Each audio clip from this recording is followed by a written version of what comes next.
पाठ 11 वाक्य सेंटेंस। वर्णों को मिलाकर शब्द बनते हैं और शब्दों को मिलाकर वाक्य।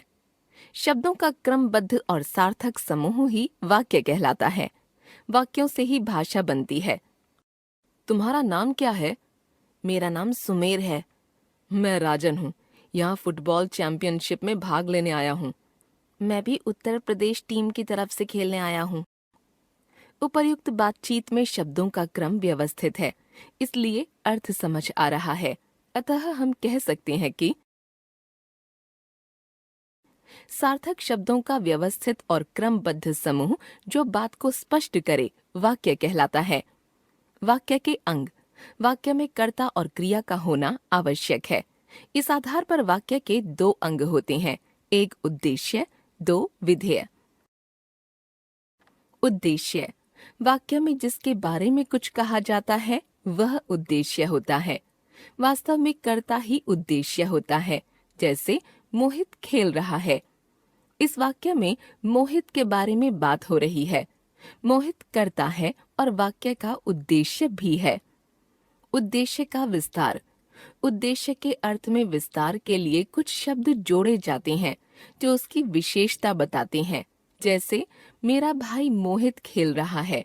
यहाँ मेरा भाई मोहित उद्देश्य का विस्तार है। विधेय। उद्देश्य के बारे में जो कुछ कहा जाए वह विधेय कहलाता है।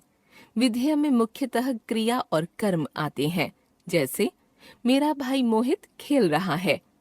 इस वाक्य में रंगीन वाक्यांश मोहित के बारे में बता रहा है, इसलिए विधेय है। विधेय का विस्तार। विधेय के अर्थ में विशेषता लाने वाले शब्द विधेय का विस्तार कहलाते हैं। जैसे मेरा भाई मोहित अच्छा खेल रहा है। इसमें अच्छा शब्द खेलने की क्रिया की विशेषता बता रहा है। यह विधेय का ही हिस्सा है। कुछ और उदाहरण।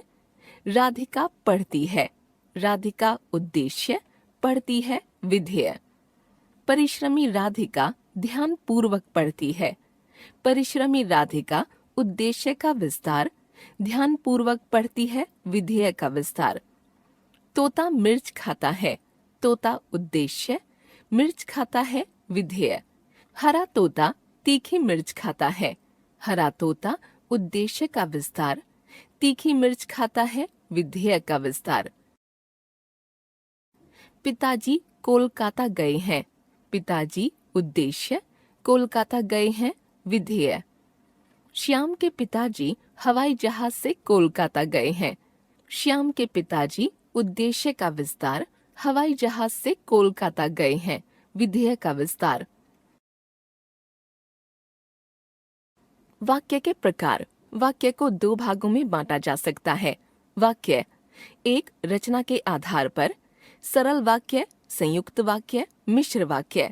2 अर्थ के आधार पर, विधानवाचक, निषेधवाचक, प्रश्नवाचक, आज्ञावाचक, संदेहवाचक, संकेतवाचक, इच्छावाचक, विस्मयवाचक।